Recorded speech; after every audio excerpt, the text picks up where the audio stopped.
He's given me the thumbs up. There it is. They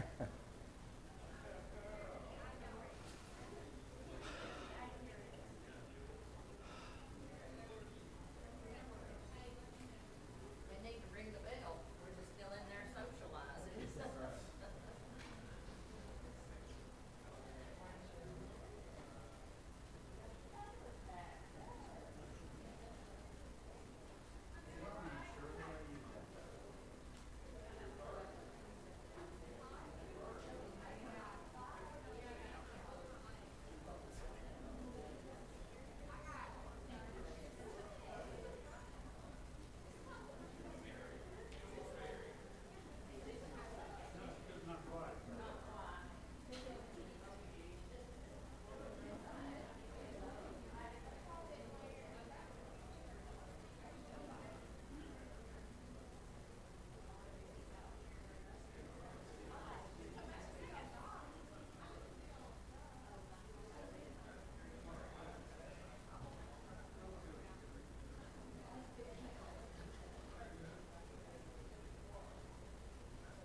I guess on Muffin Morning, we expect to start a little late, right?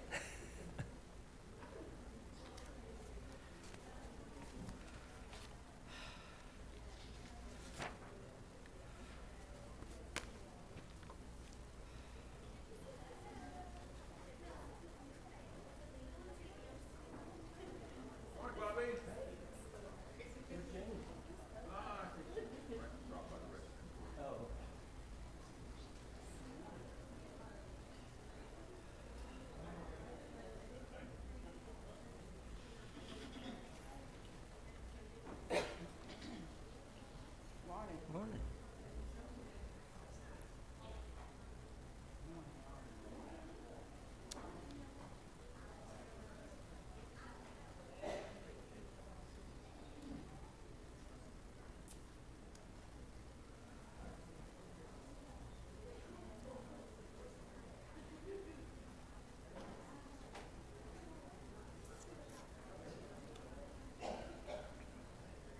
Okay, let's see if we can get started. Let's ask Tom to open our class with a prayer.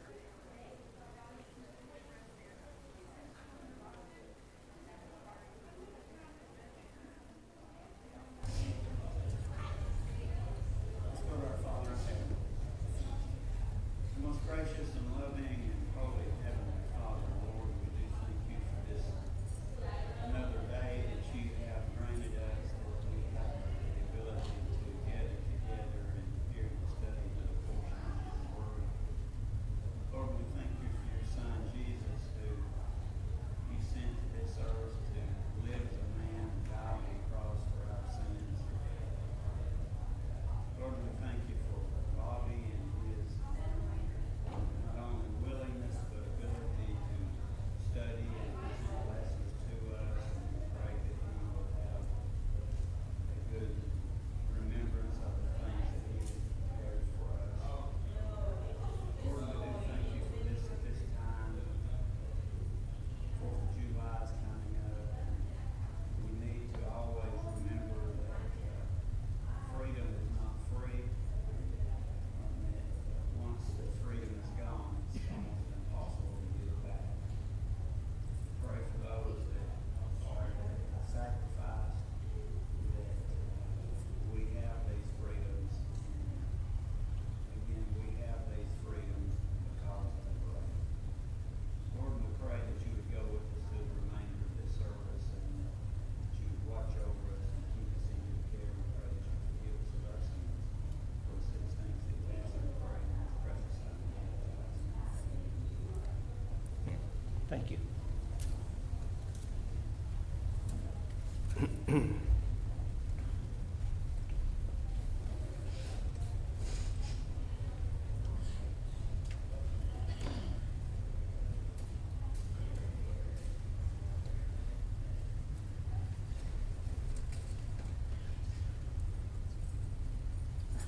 Okay, if you turn to Hebrews 11, we got down to verse 23. Next slide, please.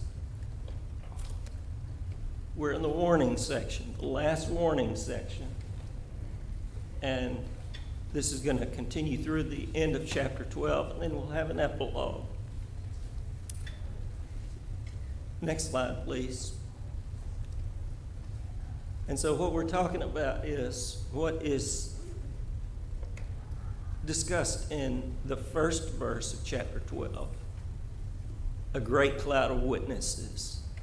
And those witnesses are people who, as it says, did things by faith. By faith, Abel. By faith, Enoch, Noah, Abraham, Sarah, Isaac, Jacob, Joseph, and now we come to Moses. And we'll see things that Moses did by faith. I want to just review quickly some of the verses that I think are very important from this chapter. The first is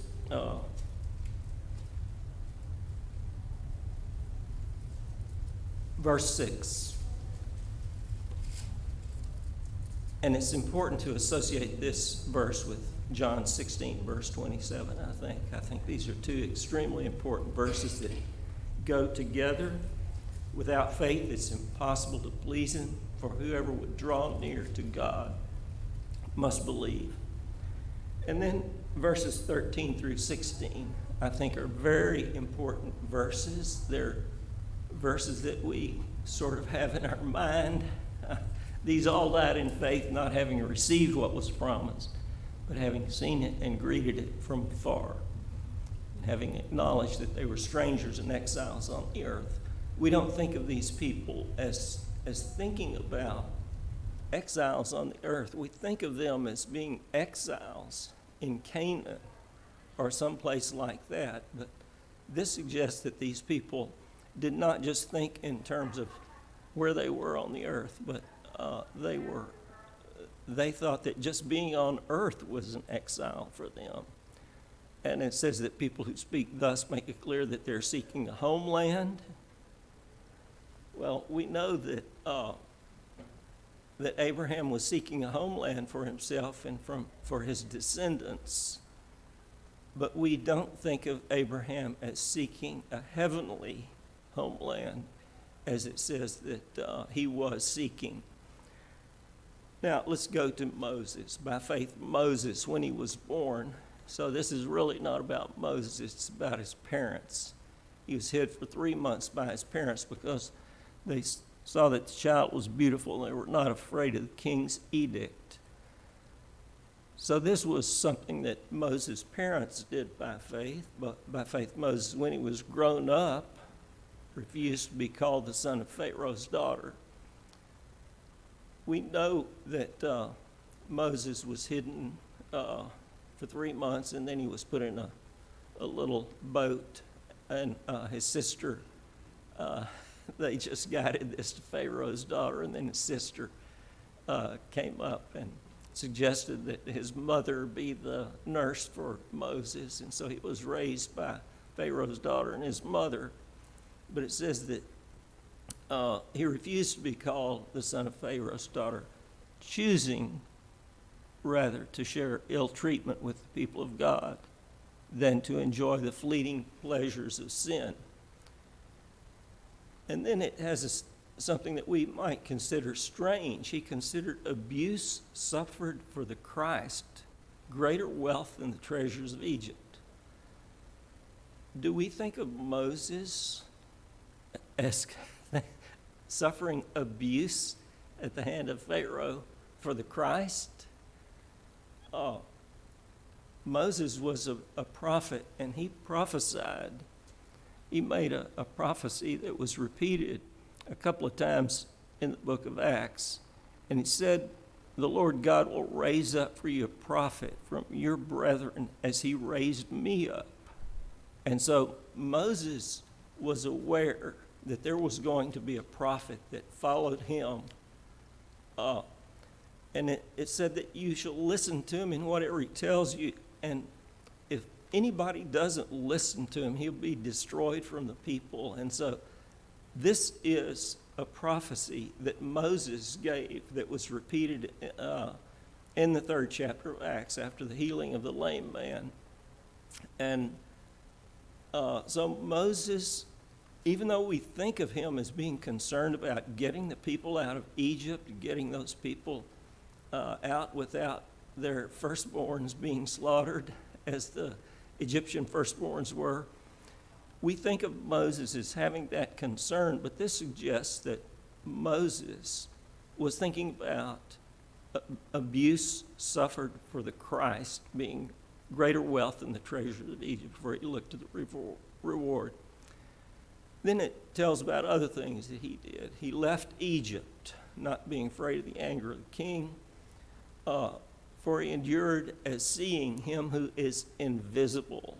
So he was thinking about commands that he had received from God, and this made him endure. Even though he had never seen God visibly, I think, he did believe that this invisible God was giving him commands that he should obey. And so he kept the Passover and sprinkled the blood so that the destroyer of the firstborn might not touch him. And that's how they escaped from that 10th plague. And then it goes on, we're down to verse 29. We have the people. Next slide, please.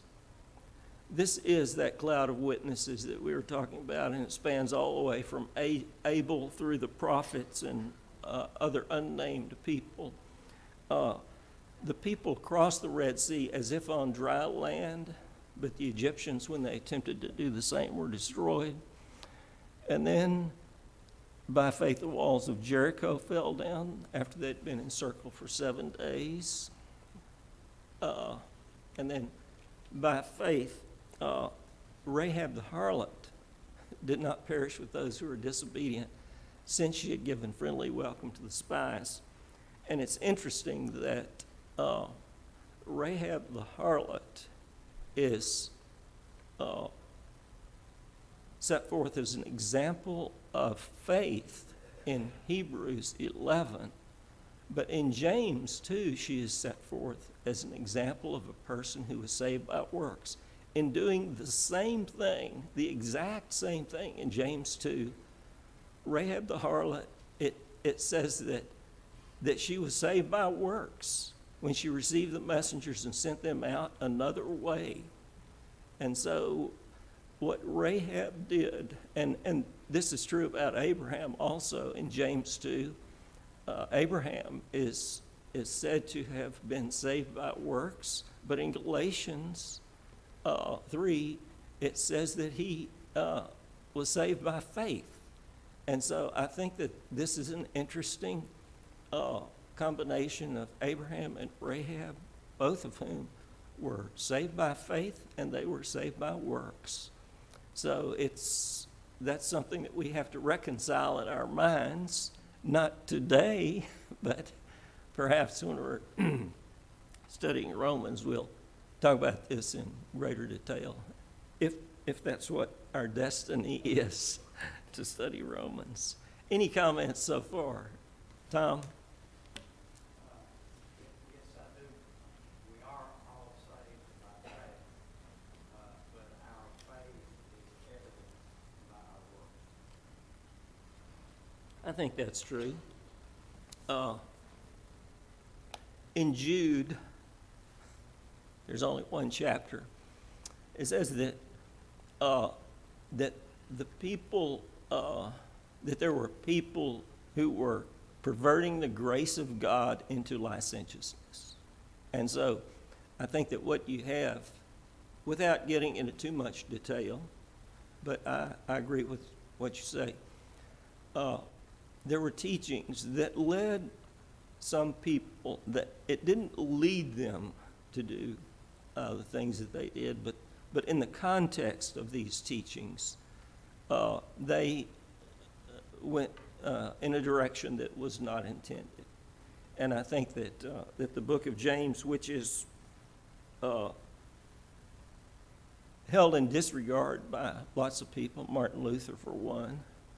I think that the book of James was written, what James wrote in some sense was written in order to bring people back to the center of a concept of how people are saved. Bring them back from this extreme that people were going to, perverting the grace of our God into licentiousness. And he was trying to bring them back. Okay. Any more comments? All right. And what more shall I say? So now we're going to get into a briefer reference to lots of people that brings us up to the end of this chapter. And that verse, the verse that we're going toward is verses 39 and 40. And all these, though well attested by their faith, did not receive what was promised, since God had foreseen something better for us, that apart from us they should not be made perfect. So now we're going to read about sort of a flurry of the names of people that we will sometimes recognize and perhaps sometimes not, but they're all included in this chapter. And it would seem that the author recognizes that he has given enough detail, and now he's going to bring this to a conclusion. And the conclusion is verses 39 and 40. That's where this is going. And what more shall I say, for time would fail me to tell of Gideon, Barak. Gideon was a judge. Barak was a man that was used as a judge in association with Deborah, who was the female judge. Samson, Jephthah, and these are all judges. David, Samuel, the prophets, who through faith, and then it mentions things that they did. Enforced justice, received promises. Conquered kingdoms, received promises, stopped the mouths of lions. So these are who stopped the mouths of lions. Anybody have an idea about that? Samson did, right? Okay. Quench raging fire, escaped the edge of the sword, won strength out of weakness, became mighty in war, put foreign armies to flight. So lots of courageous deeds that were performed by people who were doing these by faith. And for each one of these, you might find an example, or you might sort of think about someone who might be an example. Comment, question? Okay. And then it says, women received their dead by resurrection. Does anybody have a different translation of that might have a different meaning? Women received their dead by resurrection. Can anybody think of an example of a woman who received her dead by resurrection? An example from the Old Testament, anybody? Exactly, the Shunammite woman. That's right. And she was, she had a son. She befriended Elisha. And Elisha came to her house, and she set up a little place for him and fed him when he came through. And she had a son that one day he went out into the field, and he said, "My head, my head." He was having pain in his head, and he subsequently died. And she begged Elisha. She actually sent somebody to get Elisha, and Elisha said, "I'm going to send one of my servants back with my staff, and that'll take care of it." And she said, "Nope, I'm not letting you get out of my sight. Let's go, you come with me." And that's exactly what he did, and so her son was healed. And Elijah also, before Elisha, had a similar experience during the time of the drought when it did not rain for 3.5 years, Elijah his water ran out. He didn't have anything to eat, and so he approached a woman who had a little son, and he said, I want you to give me something to eat and drink. And she said, well, what I'm about to do is I'm about to make the last meal that I have, and then my son and I will die. That's what she said. But she went ahead and did what Elijah suggested, and her son also died. And through the mediation of Elijah, God healed her son. Okay, any comments about any of that? Women received their dead by resurrection. Some were tortured, refusing to accept release so that they might rise again to a better life.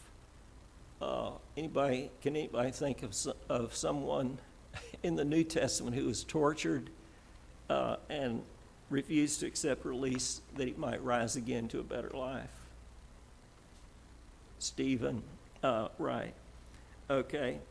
Others suffered mocking, scourging, and even chains and imprisonment. They were stoned, they were sawn in two, they were killed with the sword.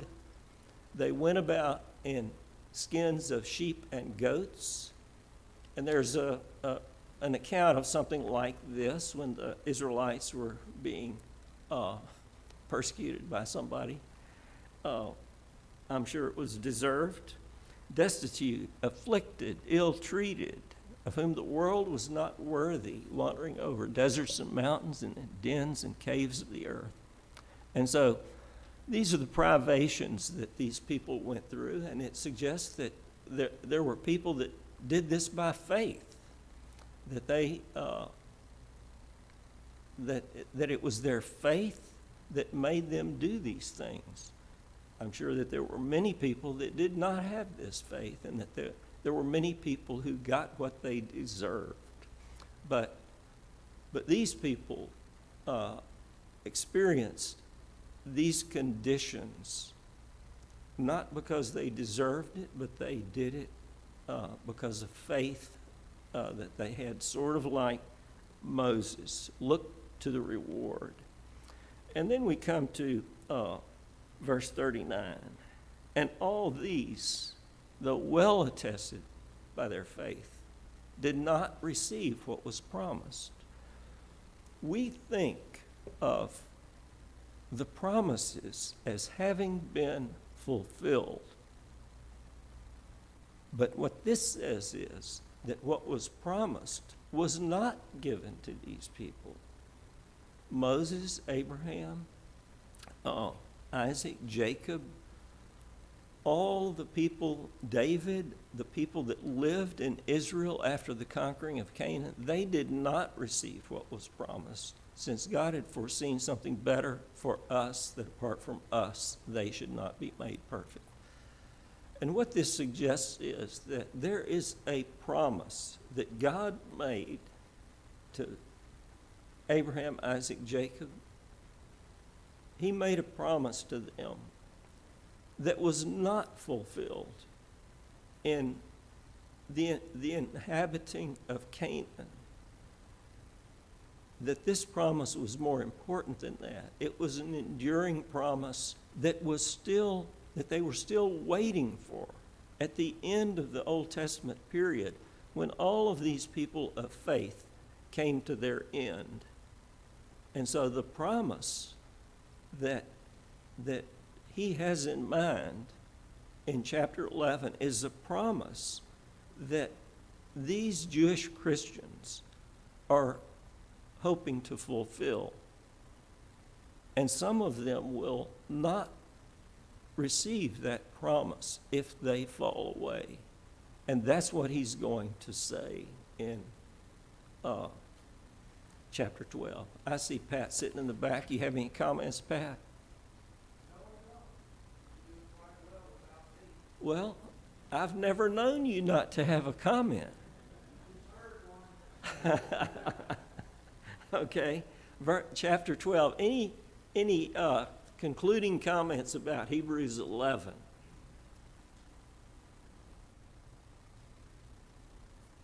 Okay, chapter 12. We have a picture here. And what is the picture? Somebody that knows about chapter 12 or can just very quickly read a couple of verses. What is the picture that's being painted? A picture of a what?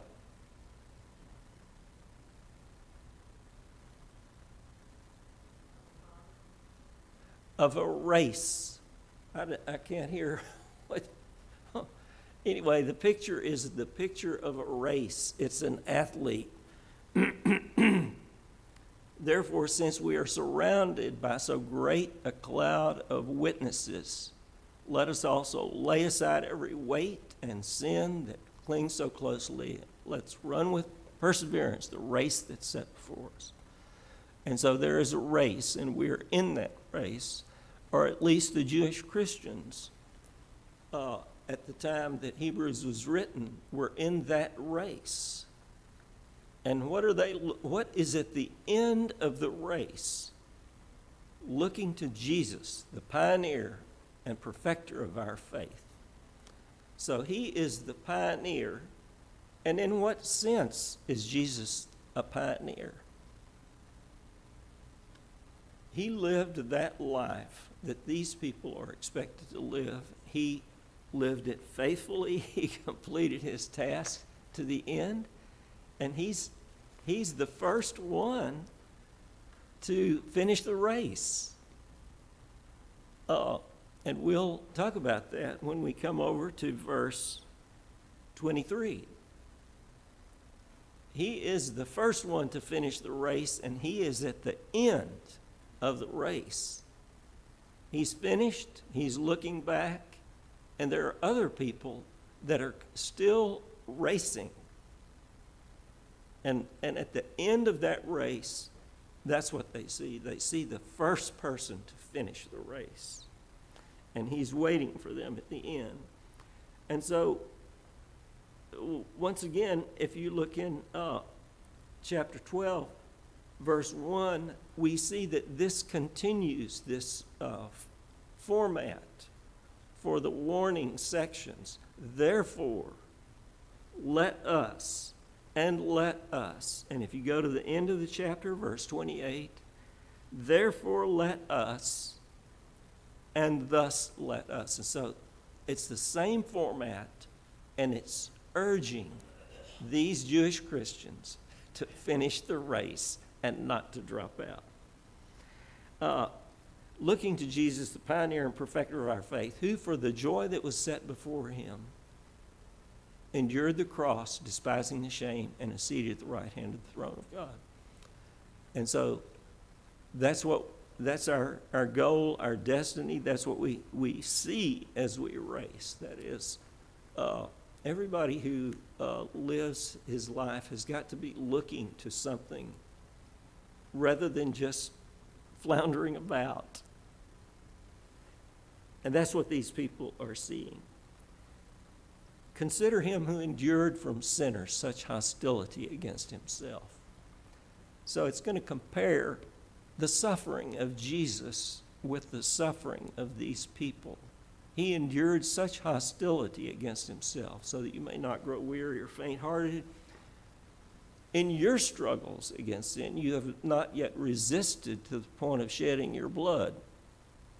Has anybody in this room, in your struggles, resisted to the point of shedding your blood? I haven't. And so it's been easy for me. And that's the comparison that he's making. He said, Jesus suffered a lot. You have suffered just a little. You've not yet resisted to the point of shedding your blood. And have you forgotten the exhortation which addresses you as sons?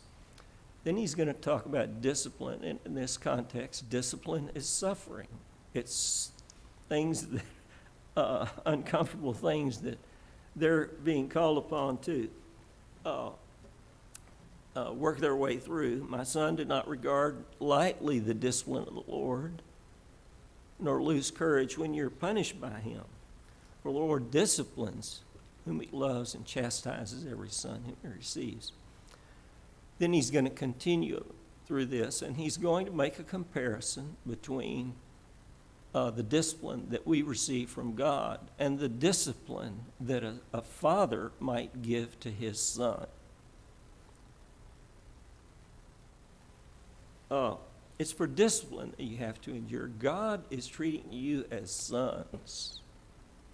For what son is there whom his father does not discipline?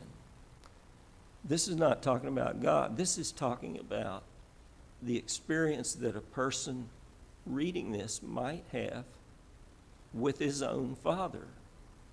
What son is there whom his father does not discipline? If you are left without discipline, in which all have participated, then you are illegitimate children and not sons. So the very fact that you're receiving discipline and suffering is an indication that God does treat you as a son. Besides this, we've had earthly fathers, and we respected them. Shall we not much more be subject to the Father of spirits and live?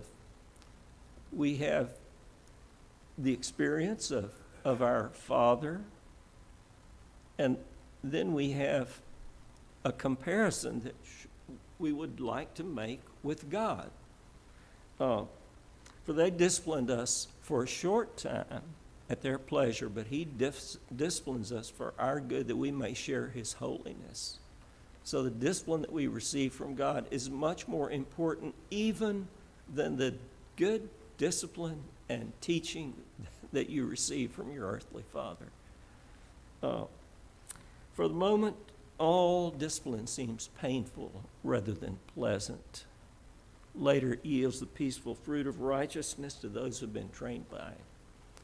So he's gotten off on this idea of discipline, and now he's going to come back to the race idea. He's going to get back to that idea of the race that he had in the first paragraph here. Therefore, lift your drooping hands and strengthen your weak knees and make straight paths for your feet, so that what is lame may not be put out of joint, but rather be healed. Does anybody remember that marathon that they had in the Olympics long time ago? When the woman finished the marathon and she was just weaving back and forth, and do you remember that? This was a dramatic image, but anyway, this was the picture of this person that he's describing here. Lift your drooping hands and strengthen your weak knees. Make straight paths for your feet. In other words, get back on track, looking straight ahead, and try to get your second wind. They talk about the second wind that people get. They run for a while, they get tired, and then they get their second wind. And he's saying, in essence, get that second wind. And he's talking to Jewish Christians here. Strive for peace with all men and for the holiness without which no one will see the Lord. See to it that no one fail to obtain the grace of God, that no root of bitterness spring up and cause trouble. This is a reference, an Old Testament reference that had to do with admonishing the people not to participate in idolatry, because if they did participate in idolatry, then a root of bitterness would spring up, something that tasted really bad. It was just a warning to them.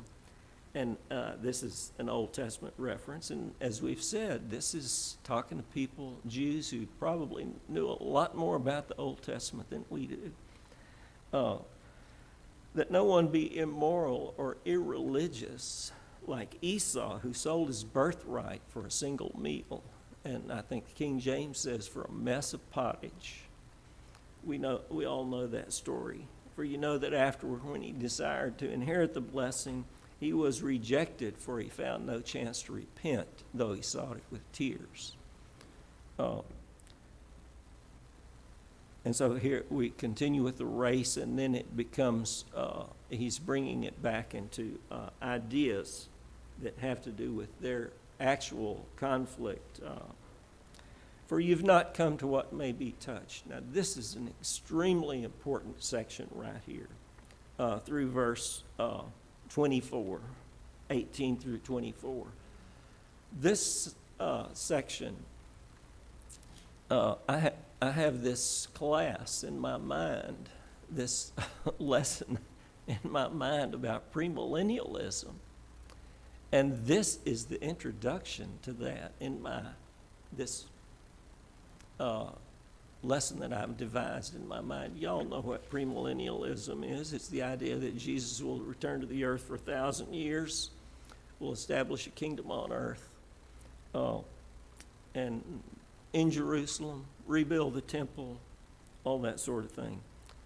But look at this section right here. You have not come to what may be touched. And if you think about the difference between the law of Moses and the elaborate system of sacrifices, priestly garments, the construction of the tabernacle, all that, if you consider that, you're going to make a comparison between things that may be touched and things that may not, that will not be touched. Now, they had a temple, and in that temple was a sanctuary. There may be a sign outside this room here that says sanctuary. I don't know if there is or not, but in lots of churches there are. It says sanctuary. But is this a sanctuary? It's not a sanctuary. Our sanctuary is in heaven. The temple was destroyed in AD 70, and it was never God's intent that that temple would be rebuilt, because our sanctuary is in heaven. This is not a sanctuary. This is an auditorium. This is just a big room. And if we decided to, we could have all kinds of things take place in this room. You could come in here and have a little school and have children sitting here and there. You could come in here and talk about fixing the air conditioner and things like that. And so this is an auditorium. It's not a sanctuary. And we do not have a sanctuary that may be touched. We don't have priestly garments that may be touched. We are all priests, but we don't have physical priestly garments. We have a completely portable religion that is not like the old law. And that's what he's saying. You've not come to what may be touched. The next section is a comparison between Mount Sinai and Mount Zion. And so let's read what it says about Mount Sinai. You have not, next slide please. Next slide. Okay, Mount Sinai, this is a lot of writing, but anyway, Mount Sinai versus Mount Zion. You've not come to what may be touched, a blazing fire and darkness and gloom and a tempest, and you'll recognize this as this chaotic situation at the foot of Mount Sinai, where the people had a line drawn around the foot of Mount Sinai, and they had to stay back. And there were things going on that were frightening and terrifying. You've blazing fire, darkness, gloom, and a tempest, and the sound of a trumpet and a voice who's made the hearers entreat that no further messages be spoken to them. They said, this voice is scary. Let's just stop hearing it. And so it was a terrifying situation. They could not endure the order that was given. If even a beast touches the mountain, it should be stoned. Indeed, so terrifying was the sight that Moses said, I tremble with fear. So this was a scary situation at Mount Sinai. The Israelites had come out of Egypt. They found it difficult to get anything to eat or drink, and now they had all encamped in front of Mount Sinai. and they had this terrifying situation that was going on. But you've come to Mount Zion, the city of the living God, the heavenly Jerusalem. And so we're not coming to Jerusalem. Jesus is not going to establish a kingdom in Jerusalem. We have come to the heavenly Jerusalem, not the earthly Jerusalem. And he's contrasting that and making it perfectly clear that the kingdom is not something that may be touched. It's not a physical kingdom. It is a spiritual kingdom. To innumerable angels in festal gathering, to the assembly of the firstborn who are enrolled in heaven. Well, this reference to the firstborn, we know that Jesus was the firstborn son of Mary, it tells us in Luke. We know that he was the beginning of God's creation, or the firstborn of God's creation, from Colossians. We know that he was the firstborn from the dead, from Colossians. And so this is the assembly of the firstborn, or it was translated in the King James, I believe, the church of the firstborn, same word. And it says the firstborn who are enrolled in heaven. And so this assembly or church of the firstborn is a church of people that have followed Jesus and are enrolled in heaven. I think that that's what that means. Anybody want to say anything about that? Pat, Brother Bray? Okay. The assembly of the firstborn who are enrolled in heaven, to a judge who is God over all, and to the spirits of just men made perfect. This cascade of things that are spiritual and are centered in heaven, not the earth. You have not come to what may be touched. You've come to something spiritual. And to Jesus, the mediator of a new covenant, and to the sprinkled blood that speaks more graciously than the blood of Abel. This is what we have come to. We're not coming back to Jerusalem. We're not going to start offering animal sacrifices again on an altar in Jerusalem. I think that is an important conclusion that comes from this. I'm arguing against premillennialism, but I think that there is no better place in the New Testament to take that stand than this place right here, Hebrews 12:18 through 24. Any comments? We'll take the last paragraph of this chapter and chapter 13 next week, and that will finish up. Okay?